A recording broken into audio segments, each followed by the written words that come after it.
Good morning, YouTube. Just like other motovloggers, I feel a special connection to my helmet. Not only does it keep me safe and, allow me to not die if I crash, hopefully, but it also is the main hub of everything motovlog related to the channel. I also feel that helmets are kind of the persona of that motovlogger. I mean, there's a lot of motovloggers who are known for their helmets. While terrific, do a damn. Examples are all over the place. So I felt that this video was necessary due to the fact that mine has changed pretty substantially. So in today's video, I'm going to be talking about what are these extra wires and what the hell is this? So first off, before we dive into exactly what changed, let me tell you the reasons why. For the past few months, a few issues have been popping up more and more frequently that were affecting the quality of content I was putting out. The two main things were SENA audio and dead batteries. Especially during the winter time, the GoPro batteries just do not cut it. So on our way up to IMS in Dallas, Roadblock, Uncle Ken, and myself started brainstorming ideas on what we could do to fix these issues. Picking and choosing certain pieces of other vlogger setups, we found a solution. Well, maybe. Also, links to all these products will be down in the description if you'd like to pick any of these up for yourself. So, moving on to the helmet. I'll just go ahead and address this gigantic elephant in the room, and that would be the power bank hanging off the back of the helmet. What you're looking at is the Paizen 10,000 mAh power bank. This will provide 10 hours of runtime on the GoPro. It features dual USB ports as well as an LED display that shows you exactly how much charge is left. Weighing in at about 9.6 ounces, it's just a bit heavier than your average smartphone. You can feel the weight difference on the helmet, but it's very minimal. I'm running one USB to my GoPro, we'll get to that in a second, but I now also have a port for other uses such as charging my SENA or my phone if they happen to die on a long ride. But going back to the other cable, this is the Switchtronics DVGP4 USB GoPro battery eliminator cable. This was originally 10 foot long, but I felt like that was a bit excessive, so I went ahead and cut and soldered it to size. This cable runs from the power bank into the helmet and comes out the front where it plugs into the GoPro. Now the cable that you see here, that is not the power cable. This is the same microphone cable that I've been using since day one of this channel. The power actually plugs into the back of the GoPro via this cable here. I've also etched in an X into one side to indicate which side points outside, since this cable can only be plugged in one way. I've heard some bad reviews saying that it does cause some overheating issues, but the bad reviews were overshadowed with a bunch of 5-star reviews, so I decided to give it a shot and see what happens. But my main reason for choosing this option was because it would allow me to have constant power to the GoPro while still being able to capture my audio. Speaking of audio, let's go ahead and move on to the second set of upgrades, which is how we're going to improve our SENA audio.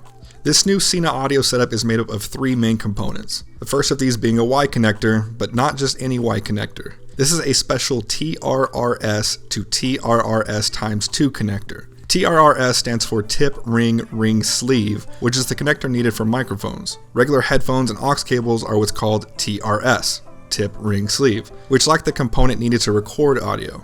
You can see this close up here, the one on the right being the special TRRS connector, and the one on the left being a standard pair of headphones. Next up in the setup is the TRRS aux cable. This particular one is a short 1.5 cable. I chose this length so I could conveniently put it in my chest pocket on all my jackets. And then at the heart of this operation is a digital audio recorder. I went with the Sony IC-DPX370. This particular model records in MP3 format and features auto adjusting level, which is going to help greatly while recording in environments with constantly changing decibel levels. It also features a handy built-in USB plug, so you don't need any cables to transfer the files.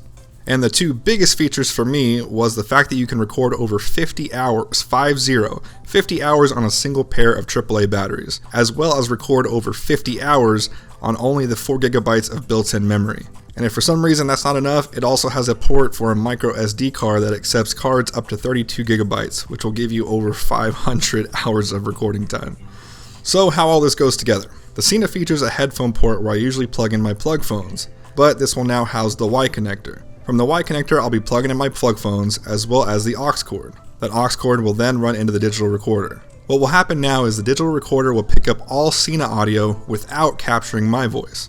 The reason this will work great for me is when I'm using my SENA backpack, you have two different options, HD voice mode and normal voice mode. In HD voice mode, my audio was decent, but it captures a lot of bike noise. And my audio levels were much higher than the SENA audio, which causes editing to be very time consuming and still not producing a great final result. Making me not like my air intake too much.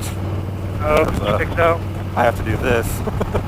The other option, normal voice mode, did an okay job of making the levels even, but my audio sounded terrible. Man, I can feel a difference running this bike in cold air. Oh yeah. Oh man, you can definitely feel the difference. With this new setup, I'll be able to adjust the levels of just the SENA audio and just my audio directly from the GoPro to produce the best quality content, and will also greatly reduce the editing time. So there you have it, guys. There is the new helmet setup. Aesthetically, not so pleasing, but it's going to be function. So if it looks stupid and it works, it's not stupid. Well, guys, hopefully you are excited to get rid of all of these issues as much as I am, but we're gonna see. So these next couple of videos are really gonna be testing this new setup out and seeing how it works as compared to the old setup. If all goes to plan, this will be a pretty substantial increase in quality of the videos, especially during the group rides, which I know you guys love. Well, that's gonna be it for today's video. If you like this video, go ahead and hit that like button. If you haven't already, go ahead and punch that subscribe button. And as always, thank you for watching. I'll see you guys next time. Thank you.